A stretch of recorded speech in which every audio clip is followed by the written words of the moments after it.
The gentleman is recognized. Thank you, Mr. Speaker. I worked with the gentleman from Texas, Dr. Burgess, to introduce this bill, and I would personally like to thank him for his hard work and partnership developing the legislation and bringing it through the Energy and Commerce Committee.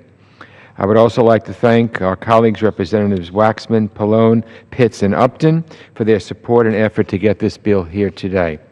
Mr. Speaker, the MD CARE Act has always enjoyed full bipartisan support. Congress first approved it in 2001, we updated it in 2008, and we're doing the same now. I'm pleased to see that this bipartisan tradition remains strong as we continue the fight against muscular dystrophy by taking up this legislation today. As I'm sure many of my colleagues already know, and as Dr. Burgess pointed out, muscular dystrophy is not a single disease, but a spectrum of genetic disorders resulting in progressive muscle weakness and degeneration. Hundreds of thousands of children and adults currently suffer from various forms of muscular dystrophy in the United States and around the world. Although there is still no cure, the MD CARE Act has played a critical role in improving the lives of those suffering from these lethal disorders. The MD CARE Act has successfully coordinated and focused biomedical research, established clinical care standards, improved data collection, and helped generate more than 65 clinical trials, more than 30 of which are still ongoing.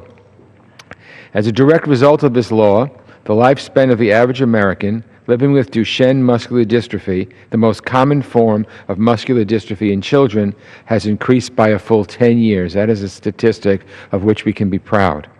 This progress is substantial, and the law needs to be updated to reflect these developments. As people live longer, their needs evolve. The legislation we are considering today responds to the changing needs of muscular dystrophy patients without requiring any additional authorization of appropriations.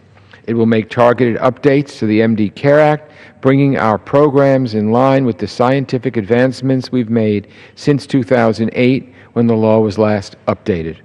The bill allows the Director of the National Institutes of Health to expand and intensify programs targeted at the 9 most common forms of muscular dystrophy.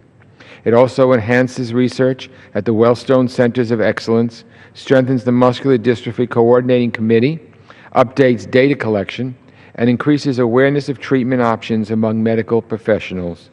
This bill is supported by 113 bipartisan co-sponsors, and it has the full backing of the muscular dystrophy community. It is not a controversial bill at all. Passing H.R. 594 will make a huge difference in the lives of all those affected by muscular dystrophy, and I urge my colleagues to give it their full support. I want to conclude by thanking majority and minority staff, of which Dr. Burgess mentioned, and also once again thank him for his partnership on this bill. And I yield back the balance of my time. The gentleman yields back the balance of his time.